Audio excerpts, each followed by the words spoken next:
नमस्कार दोस्तों, स्वागत है आपका मेरे YouTube चैनल एजुकेशन पॉइंट में। एक बार फिर से हाजिर है हम नई वीडियो के साथ। और आज अपन बात करेंगे डीएसएसबी की जो एग्जाम कंडक्ट करवाई जाती है दास ग्रेड 2 उसके बारे में, जो कि एक बहुत ही अच्छी पोस्ट की एग्जाम है। उसके एग्जाम सिलेबस की, पैटर्न की, उसका पेपर किस प्रकार का होता है, कितने मार्क्स का होता है, कितने टाइम का होता है और क्या क्या क्वेश्चन कहाँ कहाँ से पुटअप किए जाते हैं, सिलेक्शन प्रोसेस क्या है, तो सारी चीजें अपन डिस्कस करेंगे। तो वीडियो शुरू से लेकर एंड तक पूरा देखना। वीडियो पसंद आए तो लाइक और शेयर कर देना, चैनल को सब्सक्राइब कर लेना।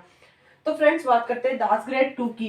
दास ग्रेड 2 आपको पता है डीएसएसबी के द्वारा ही कंडक्ट करवाया जाता है। डीएसएसबी ही एग्जाम इसको कंडक्ट करवाती है।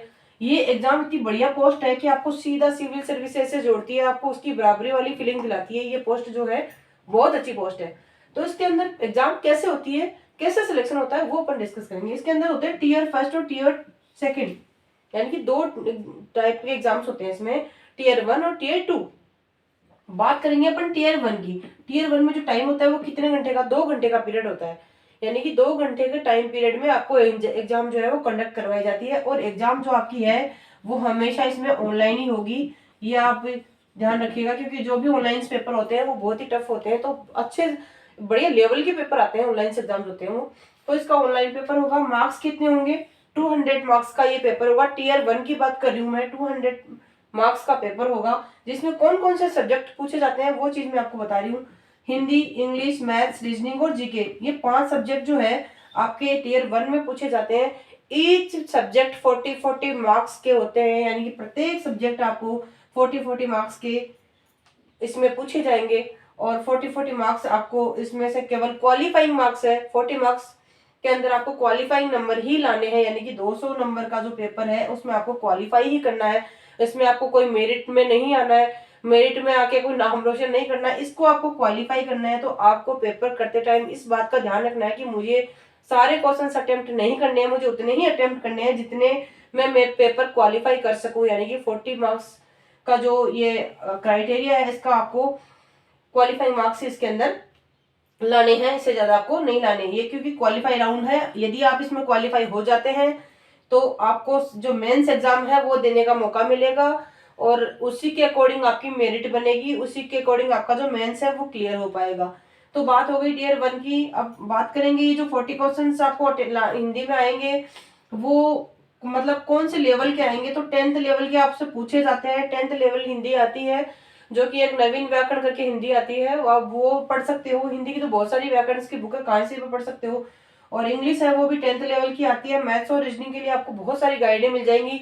ज्यादा इसमें टॉपिक्स भी नहीं है, मतलब कुछ 6 गिने चुने टॉपिक्स है मैथ्स और रीजनिंग में, जो कि बहुत ही इजी है, ज्यादा नहीं है। जैसे डाइस हो गया, ये टाइमिंग वाला हो गया, ब्लड रिलेशन हो गया, ये मतलब यही सारे हैं इसमें। मिरर वाले हो गए ना, मिरर जो है वो इसके अंदर। और बाकी ज्यादा कोई खास टॉपिक है नहीं। ब्लड रिलेशन इंपॉर्टेंट है, वो जो एबीसीडी अल्फाबेट सिटिंग अरेंजमेंट वाला वो अरेंज इंपॉर्टेंट है। ऐसे ऐसे करके कुछ टॉपिक है जो गिने चुने हैं, वो आप आराम से कर सकते हो। जीके, जीके के लिए आपको मानती हूँ जीके का थोड़ा सिलेबस ज्यादा है। इसके अंदर आप ल्यूसेंट पढ़ सकते हैं, इसके अंदर आप जो करंट अफेयर्स की बुक्स आती है आप वो पढ़ सकते हैं, बहुत सारी बुक्स आती हैं वो आप पढ़ सकते हैं। तो आपको क्वालिफिकेशन इसकी केवल ये जो टीयर 1 है इसको आपको केवल क्वालिफाई करना है। उसके बाद दिया जाता है मेंस। टीयर 1 आपका क्वालिफाई हो गया, उसके बाद आपको देना होगा मेंस। इसके अंदर आपका इंटरव्यू नहीं है, इस चीज को ध्यान रखना। इंटरव्यू कंडक्ट नहीं करवाया जाता, केवल डॉक्यूमेंट वेरिफिकेशन होता है लास्ट में जब आपका सिलेक्शन हो जाता है। तो टीयर 2 की बात करें तो ये होता है 300 मार्क्स का। टीयर 2 जो एग्जाम है वो 300 मार्क्स का होता है। टाइम इसके अंदर 3 घंटे आपको दिए जाएंगे, 3 घंटे का टाइम है और 300 मार्क्स का ये पेपर है। इसके अंदर सब्जेक्ट कौन कौन से आएंगे, कहाँ कहाँ से क्वेश्चन पूछे जाएंगे वो मैं बता दे रही हूँ। English language and comprehension 75 marks का आएगा, यानी कि जो इंग्लिश लैंग्वेज एंड कॉम्प्रीहेंशन है पार्ट है 75 नंबर से आपसे पूछे जाएंगे। सेकंड जो है वो मेंटल एबिलिटी है, यानी कि आपको रीजनिंग ही मान के चलो, तो ये 75 मार्क्स का आपसे ये पूछा जाएगा। और जो जनरल अवेयरनेस है उसकी बात करो तो ये भी 75 मार्क्स का पूछा जाएगा। और जो न्यूमेरिकल एप्टीट्यूड एंड डाटा यानी कि मैथ्स और डाटा इंटीग्रेशन है, तो ये आपसे कितने 50 मार्क्स का ये पूछा जाएगा। 50 मार्क्स की आपकी ये मैथ्स वगैरह ये आएगी। और बात करें जनरल कंप्यूटर एंड नॉलेज, यानी कि कंप्यूटर का नॉलेज भी आपको होना चाहिए थोड़ा बहुत, 20-25 क्वेश्चन उसके भी आएंगे, तो 25 मार्क्स का ये कंप्यूटर आपसे पूछा जाएगा। तो ये होगी दास ग्रेड 2 की हमारी स्ट्रेटेजी और एग्जाम पैटर्न और इसकी सिलेक्शन प्रोसेस कि कैसे कैसे सिलेक्शन होता है, क्या क्या आपको करना पड़ता है। तो वीडियो पसंद आया हो तो लाइक और शेयर करना, और डीएसएसपी से जुड़े हुए वीडियोस हमारे चैनल पे देखने के लिए चैनल को सब्सक्राइब करें, लाइक करें, शेयर करें। मिलेंगे नए वीडियो के साथ, तब तक के लिए बाय बाय।